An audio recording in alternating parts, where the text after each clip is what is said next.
What if the Civil War you've been taught is a carefully curated myth, a sanitized version of a conflict riddled with contradictions and uncomfortable truths? Behind the polished statues and textbook narratives lies a war that defies simplistic moralizing. This wasn't merely North versus South or freedom versus slavery. It was a collision of hypocrisies.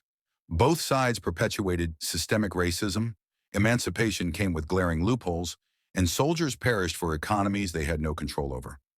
Imagine a Union president who openly opposed racial equality, Confederate states that outlawed slave imports, and native nations forced to align with genocidal powers.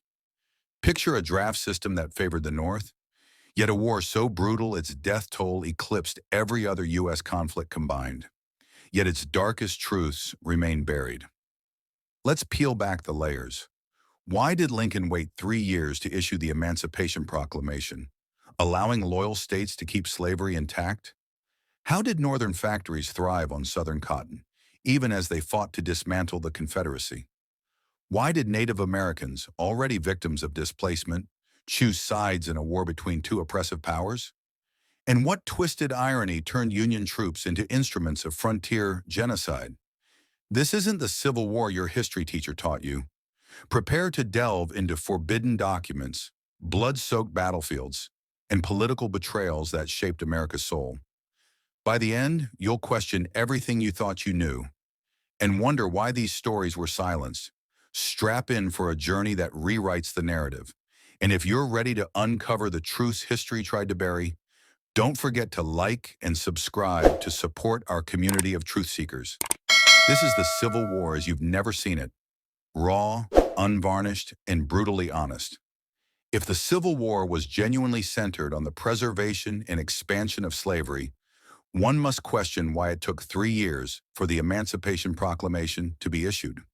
What might have transpired had the conflict concluded sooner?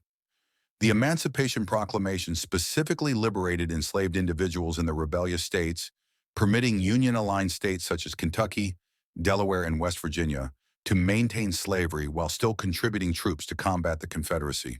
The war initially arose as a challenge to determine whether 11 Southern states could successfully establish an independent nation. Notably, 4 of these states explicitly referenced white supremacy in their official secession declarations. Nevertheless, President Abraham Lincoln harbored racist views. He expressed, "I do not and never have supported social or political equality between white and black people." He opposed granting black individuals the right to vote, serve on juries, hold public office, or marry white individuals. He believed there was an inherent physical difference between races that would perpetually hinder their ability to coexist as equals. Lincoln also stated, "I won't interfere with slavery where it already exists. I don't have the legal right or interest to do so." He contended that the government was established for individuals of similar backgrounds, asserting that the coexistence of black and white people posed a threat to the nation. He cautioned that biracial children could undermine white supremacy. In 1860, the United States was predominantly white. As Lincoln's statements illustrate, there was no clear demarcation between those who were not racist and those who were, a reality that may be uncomfortable to acknowledge today. Non-white individuals were systematically denied citizenship, voting rights, and political representation in both the North and the South. Had the South remained part of the Union, it is possible that the war could have been averted, as the North was not actively seeking to abolish slavery. Northern industries benefited from cotton taxes and relied on Southern cotton for their manufacturing processes. The majority of Northern whites in the 1860s were unlikely to risk their lives fighting for individuals they regarded as inferior. Union soldiers frequently shared similar racist sentiments as their Southern counterparts. Some slaveholding states even provided soldiers to the Union Army. During the initial 3 years of the conflict, the issue of slavery was not the primary focus. The main objective was to prevent the South from achieving independence. Despite the valor displayed by both sides, the war fundamentally revolved around the question of whether the South could secede. Notably, the Civil War stands as the deadliest conflict in U.S. history, resulting in over 620,000 fatalities, more than the total casualties of all other American wars combined. The average Confederate soldier was a white male from the South, aged between 15 and 60. Records indicate that 89% of these soldiers did not own slaves, and 75% of the Southern population were also without slaves. Nevertheless, slavery played a crucial role in the Southern economy, and enslaved individuals were compelled to provide labor to support the Army. Additionally, many Native Americans sided with the Confederacy, with Cherokee leader Stan Waddy being the last Confederate general to surrender. Other notable Native officers included Creek leader Daniel McIntosh. While the Union is often commended for abolishing slavery, it simultaneously engaged in acts of genocide against Native Americans, marked by widespread violence and atrocities on the frontier. It is important to note that some of the earliest African American soldiers, known as Buffalo Soldiers, participated in these campaigns, helping to fill gaps in Union troop strength. Union generals such as Custer later led massacres against Native communities, including acts of scalping. Although the Confederacy is frequently likened to Nazi Germany, it was the Union that utilized a formidable government to invade territories and perpetrate genocide. There are parallels between the U.S. Army's westward expansion under the doctrine of manifest destiny and the invasions carried out by Nazi Germany, both characterized by mass killings. Following the violation of treaties and the appropriation of land by the U.S. government, many Cherokee and other Native groups allied with the Confederacy, viewing Southern independence as an opportunity for liberation. They rose to prominent positions and fought valiantly until the Confederacy's downfall. The Confederacy is frequently characterized as a pro-slavery entity. However, its constitution explicitly prohibited the importation of new enslaved individuals, indicating that no Confederate flag ever adorned vessels transporting enslaved Africans.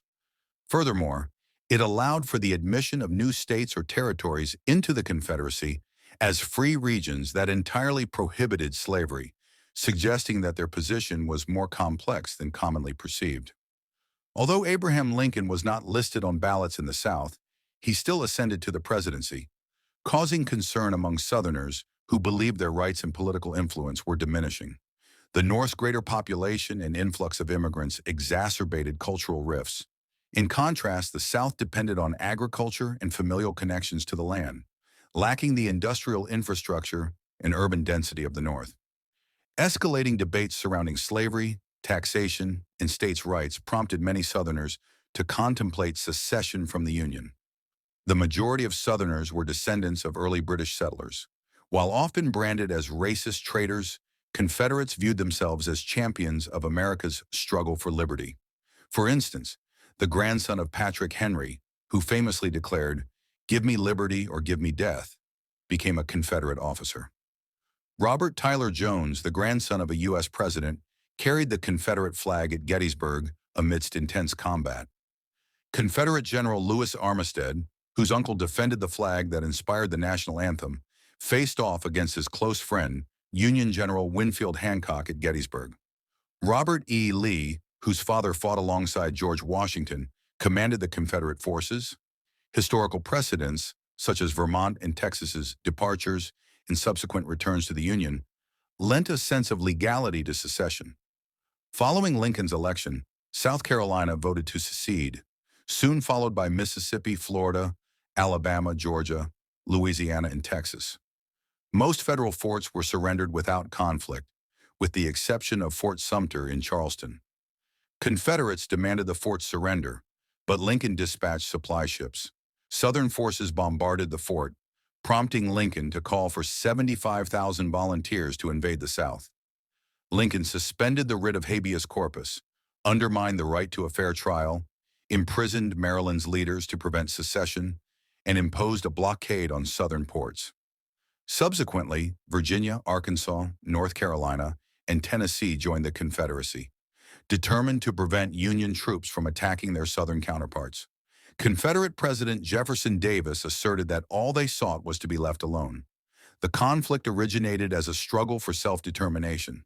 Southerners viewed themselves as patriots akin to their revolutionary forebears, while Lincoln's measures, imprisoning dissenters, confiscating arms, and invading states, reflected the British tyranny that the colonists had once fought against. Clashes between Union soldiers and civilians echoed the Boston Massacre. By 1861, the groundwork was laid for America's most devastating war, driven by conflicting ideals of freedom and governmental authority.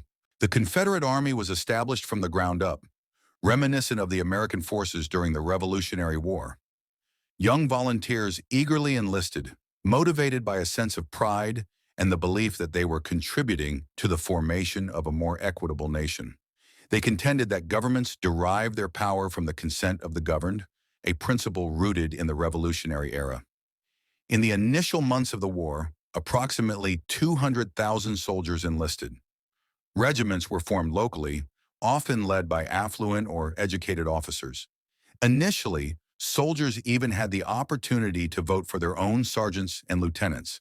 The Confederacy gained a significant advantage with the inclusion of seasoned former U.S. Army leaders, such as Robert E. Lee, Stonewall Jackson, and Jeb Stuart, all of whom were West Point graduates who chose to resign and fight for the South out of loyalty.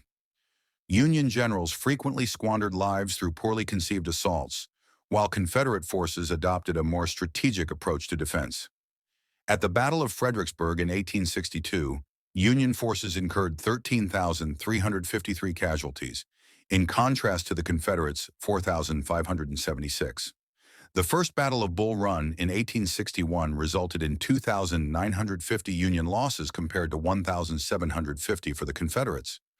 The Wilderness Campaign in 1864 saw 18,400 Union casualties against 11,400 for the Confederacy.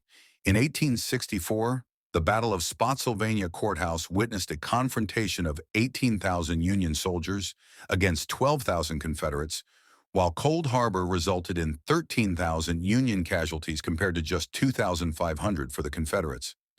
Despite their tattered uniforms and hunger, Confederate forces displayed remarkable tenacity. A woman who observed the Army of Northern Virginia in 1862 noted their emaciated, hollow-eyed appearance, expressing astonishment at their ability to march and engage in combat. Nevertheless, these soldiers successfully halted Union advances at Antietam and inflicted significant losses at Cold Harbor, Spotsylvania, and in the Wilderness.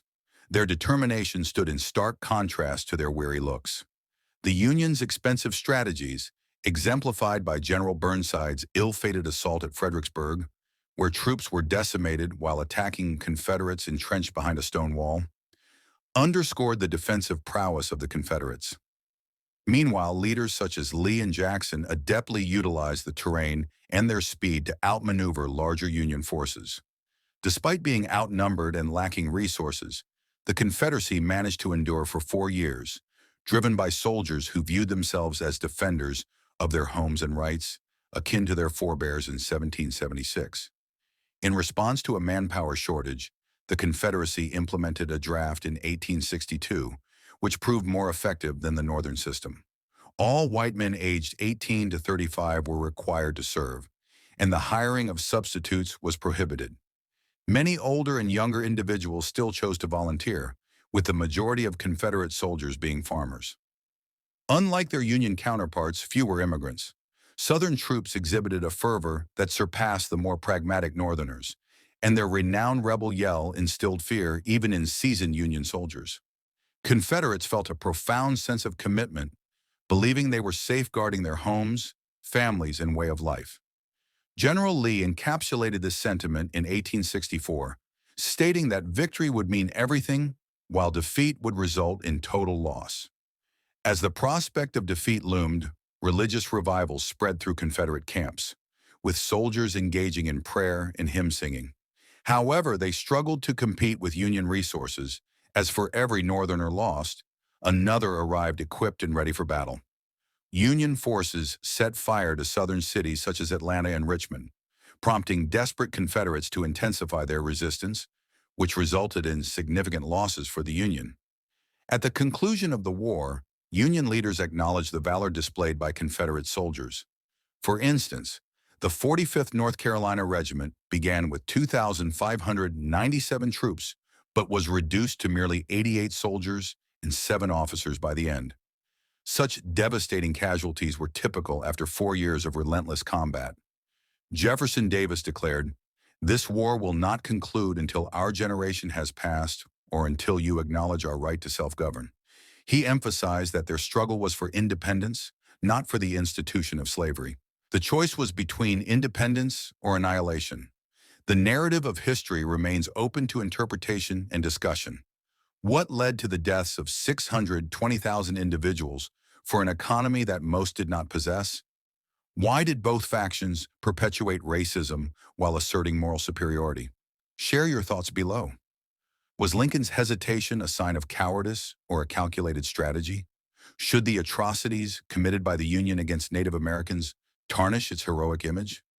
The specters of this conflict continue to linger in our collective memory.